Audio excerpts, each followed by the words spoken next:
ഓർമ്മ. അതുപോലെ തന്നെ നമ്മുടെ ജീവിതത്തിൽ ദൈവസന്നിധിയിലേക്കൂടെ മടങ്ങി വരവേ, അതാണ് പെരുന്നാളുകൾ. ഈ പെരുന്നാളുകളൊക്കെ സന്തോഷകരമായി ആചരിക്കുന്നതിനെ പലപ്പോഴും നമ്മുടെ മനസ്സിൽ വ്യത്യസ്തമായി കാണും.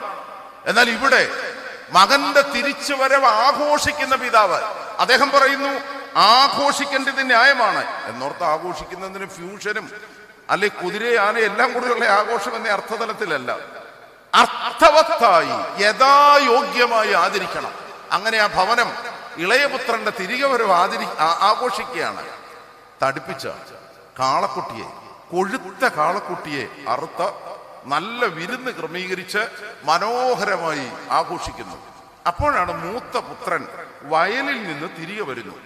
വയലിൽ നിന്ന് തിരികെ വരുമ്പം അദ്ദേഹം നോക്കുമ്പം വീടാകെ മാറിയിരിക്കുകയാണ്. വീട്ടിൽ ഭയങ്കര സന്തോഷം, ആനന്ദം. അദ്ദേഹം വേലക്കാരനെ വിളിച്ചു, ആ വീട്ടിലെ വേലക്കാരനെ വിളിച്ചിട്ട് ചോദിച്ചു, നമ്മുടെ വീട്ടിന് എന്ത് സംഭവിച്ചു?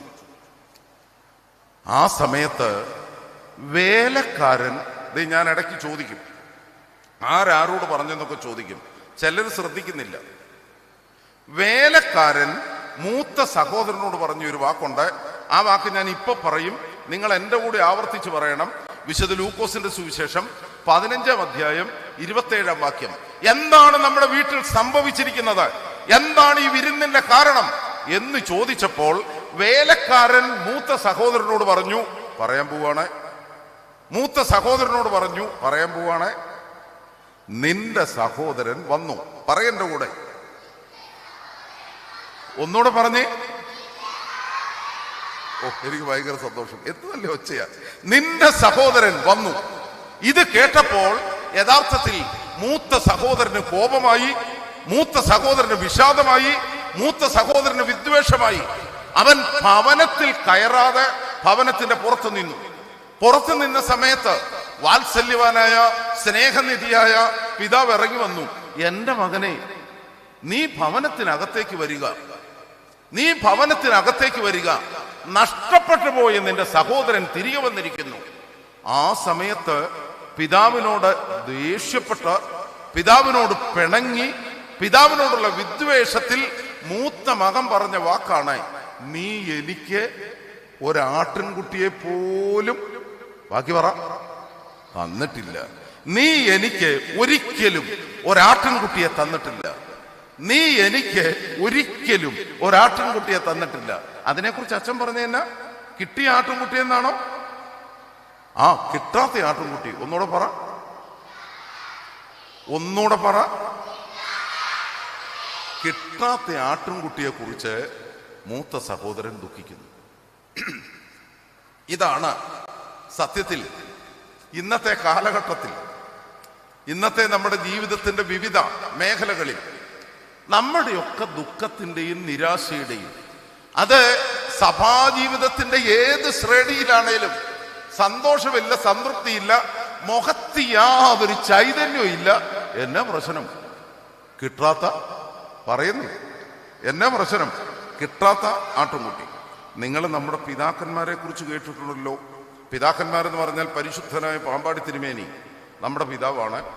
അതുപോലെ തന്നെ 5-ാം തുപദേനിൽ അനേക പിതാക്കന്മാരെ കുറിച്ച് വിവരിക്കുന്നുണ്ട്. ശ്ലൈഹികവും കുറ്റരഹിതവുമായ ഏകവിശ്വാസത്തെ പാലിച്ച് ഞങ്ങൾ കേൾപ്പിച്ചു തന്നവരായി. ആ കൂട്ടത്തിൽ പറയുന്ന വളരെ വളരെ പ്രസിദ്ധനായ അനേക പിതാക്കന്മാരെ കുറിച്ച് പറയുന്നുണ്ട്. അതിൽ അലക്സാന്ദ്രിയയിലെ കൂറിലോസ് എന്ന പിതാവ്, എവിടുത്തെ പിതാവ്? അലക്സാന്ദ്രിയയിലെ കൂറിലോസ്. ഇംഗ്ലീഷിൽ പറഞ്ഞാൽ സിറിൽ ഓഫ് അലക്സാണ്ട്രിയ. എൻ്റെ കൂടെ പറഞ്ഞേ.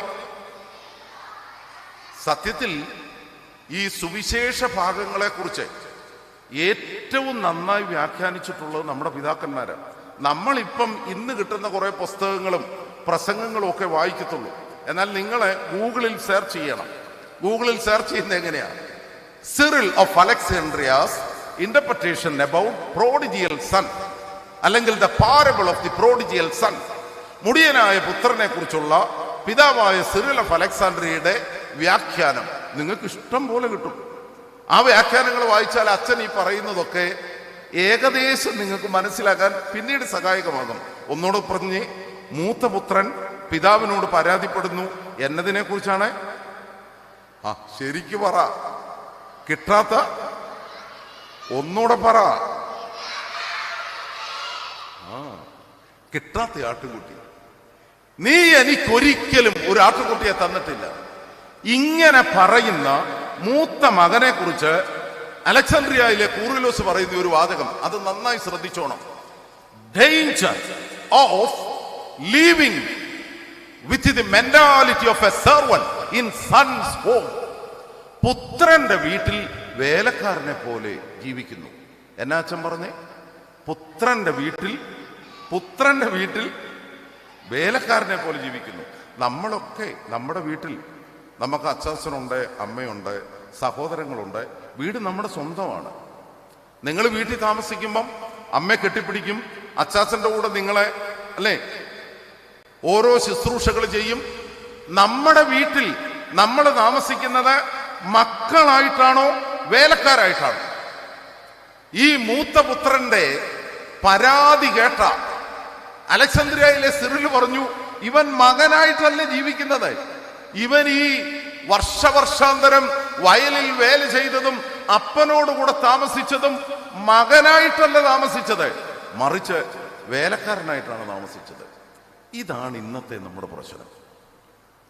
നമ്മൾ സൺഡേ സ്കൂൾ പഠിക്കുന്നു, വൈദിക ശുശ്രൂഷ നിർവഹിക്കുന്നു, പങ്കാളികളാകുന്നു.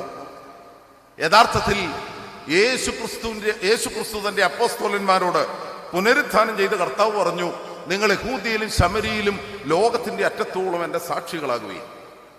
അതുകൊണ്ട് നമ്മെ സംബന്ധിച്ചോ പ്രബോധന ശുശ്രൂഷ, അപ്പോസ്തോലിക ദൗത്യം ഈ വർത്തമാന കാലഘട്ടത്തിൽ നമ്മൾ നിർവഹിക്കുന്നതാണ് പ്രബോധന ശുശ്രൂഷ. നമ്മുടെ ഇടവകയിലെ ശുശ്രൂഷകൾ, പ്രാർത്ഥനാ യോഗത്തിലും വിവിധ ആധ്യാത്മിക സംഘടനകളിലും നമ്മൾ പ്രവർത്തിക്കുന്നത്, നിസ്വാർത്ഥമായി ശുശ്രൂഷ നിർവഹിക്കുന്നത് ഈ കാലഘട്ടത്തിൽ കർത്താവ് അപ്പോസ്തലന്മാരെ വരവേൽപ്പിച്ച അപ്പോസ്തോലിക ദൗത്യം നമ്മൾ നിർവഹിക്കുകയാണ്.